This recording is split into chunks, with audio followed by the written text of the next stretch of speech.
প্রিয় দর্শক, শুভ দুপুর। বিজনেস আওয়ারে আমন্ত্রণ জানাচ্ছি জাকিয়া তাজিন। সুন্দরী টিভি উপস্থাপিকা জাকিয়া তাজিনকে দেখেই লোভ সামলাতে পারেননি সালমান এফ রহমান। ছলে বলে কৌশলে টেনে নেন নিজের কাছে, আর তাজিনও নিজের স্বামীকে দূরে ঠেলে হয়ে ওঠেন সালমানের প্রিয় ভাজন। ভেতরে বাইরে পুরোপুরি বিপরীত রূপ ধরা পড়ে দরবেশ খ্যাত ব্যবসায়ী রাজনৈতিক সালমানের। বাইরে সফেদ সালমানের ভেতরটা কতটা নিকষ কালো সেটা হাড়ে হাড়ে টের পেয়েছেন ইন্ডেক্স গ্রুপের ব্যবস্থাপনা পরিচালক শফিউল্লাহ আল মনির। সালমান এফ রহমান কেড়ে নিয়েছেন তার সুন্দরী স্ত্রীকে, এমনকি কেড়ে নিয়েছেন তার অনেক ব্যবসা বাণিজ্য। হাজার হাজার কোটি টাকার খেলাপি ঋণ এবং ব্যাংক ও শেয়ার বাজার কেলেঙ্কারির জন্যই বারবার কুখ্যাত হয়েছেন সালমান এফ রহমান। এবার বেরিয়ে এলো তার নারী লিপ্সার কাহিনী।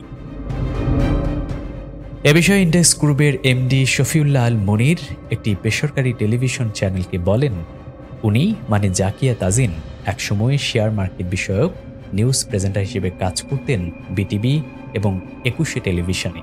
তখন থেকে ওনার সঙ্গে মানে সালমান এফ রহমানের সাথে ভালো একটা সম্পর্ক হয়। সবাই বলে তাদের মধ্যে কোনো আইনগত বৈধ কোনো সম্পর্ক ছিল না। তার ধারণা তাকে তিনি যৌন দাসী হিসেবেই ব্যবহার করতেন। সেই সম্পর্কের প্রভাবটা পড়েছে আমার বেবি এবং আমার নিজের উপর। টেলিভিশনের অনুষ্ঠান সূত্রে সালমান এফ রহমানের সঙ্গে পরিচয় হয় ব্যবসায়ী মনিরের স্ত্রী জাকিয়া তাজিনের। পারে ঘনিষ্ঠতাও। তাদের কাছের মানুষের কাছ থেকেও শোনা যেত অনৈতিক সম্পর্কের গুঞ্জন। তাকে তালাক দিতে মনির রাজি না হওয়ায় সালমান এফ রহমানের গুপ্ত চরিত্রটা বেরিয়ে আসে নগ্ন রূপে। এ বিষয়ে মনির বলেন, সালমান এফ রহমান আমাকে ডেকে নিয়ে যায় তার অফিসে এবং সেখানে তিনি বলেন যে তুমি তাজিনকে ডিভোর্স দেবা 48 ঘন্টার মধ্যে। সেই সঙ্গে 300 টাকার এক স্টাম্প দেখিয়ে বলেন যে তুমি এখানে সই করবা। ভুক্তভোগী ওই ব্যবসায়ী বলেন ওই স্টাম্পে 8টি শর্ত লেখা ছিল।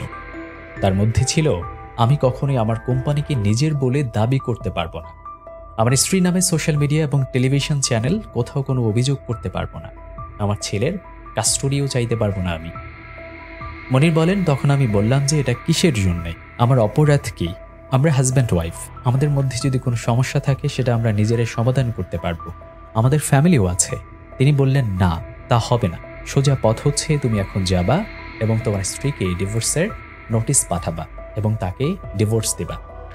তিনি বলেন, তাজিনকে ডিভোর্স দেওয়ার জন্য সালমান এফ রহমান আমাকে এরকম প্রেশার দেওয়ার পরেও আমি যখন রাজি হলাম না তখন থেকেই বিষয়টা প্রকাশ্যে আসলো এবং আমার উপর ওপেনলি অ্যাটাক শুরু হলো।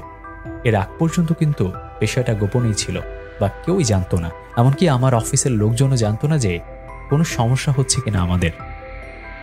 সালমান এফ রহমানের এই নারী লিপ্সার বলি হয়ে ব্যবসায়ী শফিউল্লাহ আল মনিরকে গুম হয়ে থাকতে হয় দীর্ঘ 1 মাস। মামলার হামলায় দুর্বিষহ হয়ে ওঠে তার জীবন, যদিও 2020 সালের শেষ দিকে তালাক হয়ে যায় তাদের।